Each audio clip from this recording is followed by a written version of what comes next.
স্বাগত ডিবিসি সংবাদে। আপনাদের সাথে আছি সোনিয়া আফরিন ঈশিতা। কোনো মহামানবকে দায়িত্বে বসানোর জন্য দেশের মানুষ আন্দোলন করেনি।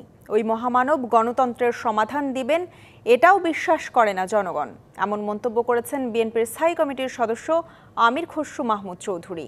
বিকেলে রাজধানীর গুলশানে বিএনপি চেয়ারপারসনের রাজনৈতিক কার্যালয়ে ধারাবাহিক লিয়াজো কমিটির বৈঠক হয়।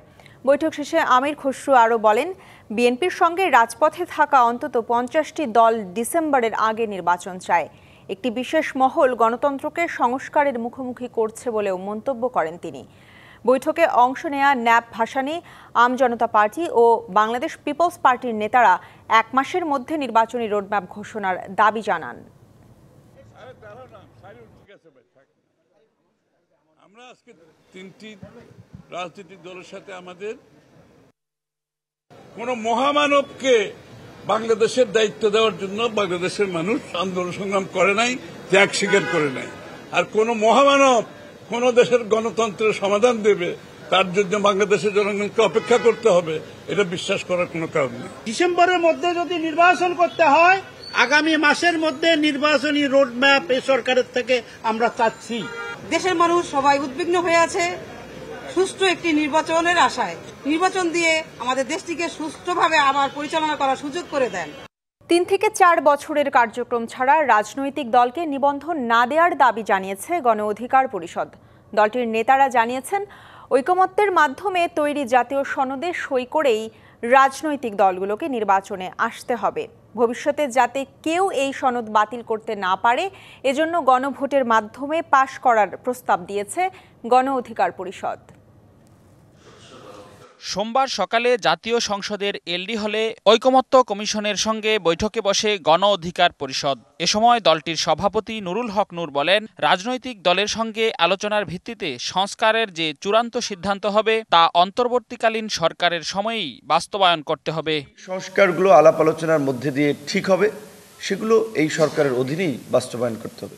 বৈঠক শেষে তিনি গণমাধ্যমকে জানান, 166টি সংস্কার প্রস্তাবের মধ্যে 135টিতে একমত গণ অধিকার পরিষদ। এর মধ্যে সরকার ও তত্ত্বাবধায়ক সরকারের মেয়াদ এবং সংসদে নারী ও পেশাজীবী প্রতিনিধিত্ব নিয়ে রয়েছে ভিন্নমত। একটা রাজনৈতিক দলকে নিবন্ধন পেতে হলে ন্যূনতম 3 থেকে 4 বছর যেন এই নিবন্ধনের জন্য তাদের সক্রিয় কার্যক্রম থাকে। তত্ত্বাবধায়ক সরকার কিংবা আপনার এই নির্বাচনকালীন সরকারের মেয়াদ আমরা বলেছি এটা 4 মাস করা যায়। সংস্কারকে স্থায়ী রূপ দিতে কার্যকর পদক্ষেপ নেয়ার প্রস্তাবও আসে দলটির পক্ষ থেকে। একটা জাতীয় সনদ আপনার গৃহীত হবে, যেখানে সকল রাজনৈতিক দল, বিশেষ করে যারা এর সাথে জড়িত স্টেকহোল্ডার, তারা স্বাক্ষর করবে। এর পক্ষে একটা গণভোট নিয়ে এটাকে চূড়ান্তকরণ। পার্লামেন্টের 2/3 পাশাপাশি কিছু গুরুত্বপূর্ণ সংশোধনী একটা গণভোট হতে পারে।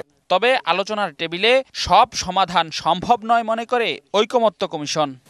সকল রাজনৈতিক শক্তির, গণতান্ত্রিক শক্তিগুলোর জনমানুষের ঐক্যের মধ্য দিয়ে কেবলমাত্র আমরা বাংলাদেশকে একটি নতুন বাংলাদেশের দিকে অগ্রসর করতে পারব। কেবলমাত্র আলোচনার টেবিলেই সবকিছু শেষ হবে আমরা তো মনে করি না। সকলের প্রচেষ্টা অব্যাহত রাখতে হবে রাজপথে।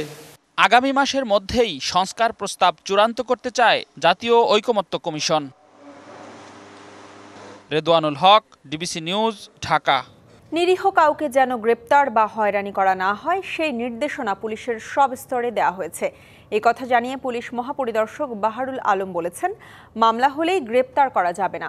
তদন্তে যার বিরুদ্ধে দায়ভার পাওয়া যাবে তার বিরুদ্ধে ব্যবস্থা নেওয়া হবে। আসামি করে হয়রানি করা হলে পুলিশের ঊর্ধ্বতন কর্তৃপক্ষকে জানাতে অনুরোধ করেছেন তিনি। যারা এইভাবে ফলসলি ইমপ্লিকেটেড হয়ে আছেন, মানে ভুল অথবা মিথ্যাভাবে তাকে আসামি হিসেবে দিয়ে দেওয়া হয়েছে, মানে উনি তো স্বাভাবিক জীবনযাপনে তার তো অসুবিধা নেই। যেহেতু আমি তদন্তকারী জানি যে এই ভদ্রলোক অপরাধী না, ওনাকে জোর করে নামটা দিয়ে দেওয়া হয়েছে। তার প্রতি তো আমার কোনো ধরনের, আমি তাকে কোনো হয়রানি করবো না, গ্রেপ্তার করবো না। এখন আমি যদি না করি আর কে করতে পারে? রাখাইনে মানবিক করিডোর দেওয়ার বড় চ্যালেঞ্জ নিরাপত্তা ঝুঁকি আছে। রোহিঙ্গা প্রত্যাবাসন থমকে যাওয়ার শঙ্কাও, এমনটি মনে করছেন অভিবাসন এবং আন্তর্জাতিক সম্পর্ক বিশ্লেষকরা।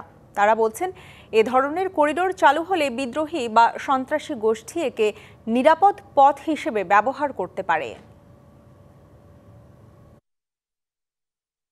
এবছরের শুরুতে মিয়ানমারের রাখাইন রাজ্যে দুর্ভিক্ষের আশঙ্কা করেছিল জাতিসংঘ।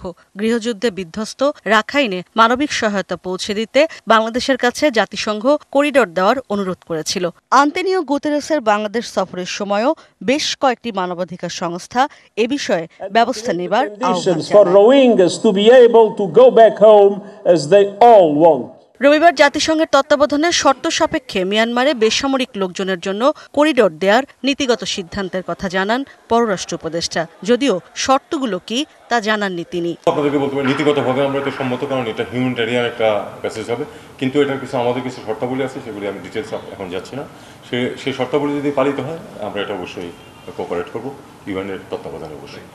অভিবাসন বিশেষজ্ঞ এবং আন্তর্জাতিক সম্পর্ক বিশ্লেষকদের মতে এক্ষেত্রে মূল ঝুঁকি নিরাপত্তার। যদিও মানবিক করিডোর দেয়া হয় সাধারণ নাগরিকদের সহায়তার জন্য, কিন্তু সেই করিডোর দিয়ে কি শুধুই মানবিক সহায়তা যাবে? এ ধরনের করিডোর চালু হলে সেই অঞ্চলে থাকা বিদ্রোহী বা সন্ত্রাসী গোষ্ঠী সেটাকে নিরাপদ পথ হিসেবে ব্যবহারের সুযোগ নিয়ে থাকে। আমরা আসলে শুধু মানবিক কারণেই হয়তো দিচ্ছি, কিন্তু কোন কৌশলটা আমরা রাখবো যে যেখানে মানবিক বিপর্যয় এড়াতে খাদ্যের পাশাপাশি আমি যদি জানতে চাই যে শুধু মালপত্র যাবে নাকি কেউ এখানে অস্ত্র নিবে কিনা। আমার প্রশ্ন, মিয়ানমারের চারপাশে যে সীমান্তগুলো রয়েছে একমাত্র বাংলাদেশই তাকে সারা জীবন একটা নিশ্চিত সীমান্ত দিয়েছে কোনো যুদ্ধ বিগ্রহ ছাড়া, কিন্তু বিনিময়ে আমরা কি পাচ্ছি? বিনিময়ে আমাদের 14-15 লাখ রোহিঙ্গা আছে, আমাদের একদিকে আমাদের মালামাল যায়, আমরা দেখেছি আমাদের ইয়াবা আসে।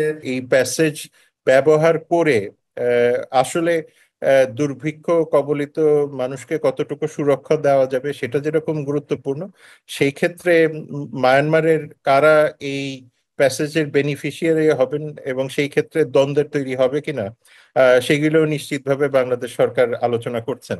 এরই মধ্যে প্রত্যাবাসন দূরের কথা আরো 1,13,000 রোহিঙ্গা প্রবেশ করেছে বাংলাদেশে। এ নিয়েও কোনো আনুষ্ঠানিক বক্তব্য জানায়নি বাংলাদেশ। ইশরাত জাহান উর্মি, ডিবিসি নিউজ, ঢাকা। উইকেটের পরিবর্তন নয়, বোলারদেরই ক্রেডিট দিতে বললেন জিম্বাবুয়ের বিপক্ষে চট্টগ্রাম টেস্টের প্রথম দিনে 5 উইকেট নেয়া তাইজুল ইসলাম। এই স্পিনার বললেন সিলেট টেস্টের ব্যর্থতা দিয়ে দলকে মূল্যায়ন করা ঠিক হবে না। প্রথম দিনের খেলা শেষে সংবাদ সম্মেলনে সেসব কথা বলেন তাইজুল। আমাদের প্রত্যেকটা বলার একটা সময় আছে যখন আমরা অনেক টাইট বোলিং করছি, কয়েকটা ওভার মেড ইন হয়েছে, তো আসলে এই মুভমেন্টগুলো একটা টেস্ট ম্যাচে খুবই ইম্পর্টেন্ট। যখন একটা পার্টনারশিপ বোলিং হয় তখন হয়তো একটা উইকেট পড়ার চান্স থাকে, হয়তো বা সেই কাজটা হয়েছে। উইকেট যেমনই হোক, দেখা যাচ্ছে অনেক সময় যে ফ্ল্যাট উইকেটেও অনেক সময় উইকেট পড়ে। ব্যাটসম্যানকে যখন আমরা প্রেশার দিব তখন উইকেটের আসার চান্সটা বেশি থাকে। আর আপনি অবশ্যই সিলেটের উইকেট আর এখানকার উইকেটের অনেক ডিফারেন্স আছে, বাট ওরা একটা সময় কিন্তু খুব ভালো খেলতেছিল। বাংলাদেশ ক্রিকেট বোর্ডের জরুরি সভা কাল। আলোচনায় প্রাধান্য পাবে সভাপতি ফারুক আহমেদের বিরুদ্ধে ওঠা আর্থিক অনিয়মের অভিযোগ ইস্যু। আলোচনা হবে DPL fixing, Towhid Hridoy issue সহ আরও কিছু বিষয় নিয়ে। এসব কিছুর সমাধানে রবিবার ভার্চুয়াল বৈঠকের আয়োজন করলেও কোনো সিদ্ধান্ত ছাড়া শেষ হয় সেই বৈঠক। মাঠ কিংবা মাঠের বাইরে সবখানেই শনির দশা চলছে বাংলাদেশ ক্রিকেট বোর্ডের। মাঠে ক্রিকেটারদের হতশ্রী পারফরমেন্স, আর মাঠের বাইরে তো বিতর্কের অভাব নেই। সব মিলে বিসিবি এমন একটা সময় পার করছে যা সত্যি হতাশার বোর্ড কর্তাদের জন্য। আর্থিক অনিয়মের অভিযোগ, ক্লাব, খেলোয়াড় ও বোর্ডের মধ্যকার বিশৃঙ্খল অবস্থা সহ সব ইস্যু জড়ো করে আগের দিনই ভার্চুয়াল বৈঠকে বসেছিল বিসিবি কর্তারা। লম্বা সময় ধরে চলে সেই বৈঠক, কিন্তু শেষ পর্যন্ত সেখানে সমাধান টানতে পারেননি তারা। তাই এবার বৈঠক হবে সশরীরে। বিসিবির এই সভায় সবচেয়ে জরুরি আলোচনার ইস্যু আর্থিক অনিয়ম। সভাপতি ফারুক আহমেদকে নিয়ে যে অভিযোগ উঠেছে তা নিয়েই টালমাটাল ক্রিকেট অঙ্গন। বোর্ড পরিচালকদের কনসার্ন ছাড়াই প্রায় 240 কোটি টাকা এক ব্যাংক থেকে আরেক ব্যাংকে সরিয়েছেন ফারুক আহমেদ। তা নিয়েই চলছে আলোচনা সমালোচনা। আলোচনা হবে আম্পায়ারিং নিয়েও। আম্পায়ারিং এর মান বৃদ্ধিতে কি পদক্ষেপ নেওয়া সম্ভব তা নিয়ে কথা বলবেন পরিচালকরা। আলোচনায় প্রাধান্য পাবে তাওহিদ হৃদয় ইস্যু এবং ফিক্সিং সহ ডিপিএলে ঘটে যাওয়া নানা বিতর্কিত কর্মকাণ্ড। এছাড়াও যেসব বিষয়ে সাম্প্রতিক সময়ে বোর্ডকে প্রশ্নের মুখোমুখি হতে হয়েছে সেগুলো সভায় তোলা হবে। এর আগে 24 মার্চ বিসিবির একটি জরুরি সভা হওয়ার কথা ছিল, কিন্তু সেদিন তামিম ইকবাল হঠাৎ খেলার মাঠে গুরুতর অসুস্থ হয়ে হাসপাতালে ভর্তি হওয়ায় তা বাতিল করা হয়। এরপর গত 1 মাসে যে কটি ঘটনা ঘটেছে তা ফারুক আহমেদের নেতৃত্বাধীন বোর্ড ভালোভাবে সামাল দিতে পারেনি। এখন সবাই দেখার অপেক্ষায় কি সমাধান আসে এই জরুরি বোর্ড সভা থেকে। Sheikh Ashik, DBC news desk. DBC সংবাদ এই ছিল এখনকার মতো। ডিবিসি নিউজের সংবাদগুলো পড়তে ভিজিট করুন dbcnews.tv আর ভিজিট করুন ডিবিসি নিউজের ফেসবুক পেজ এবং ইউটিউব চ্যানেল। ডিবিসির সঙ্গেই থাকুন।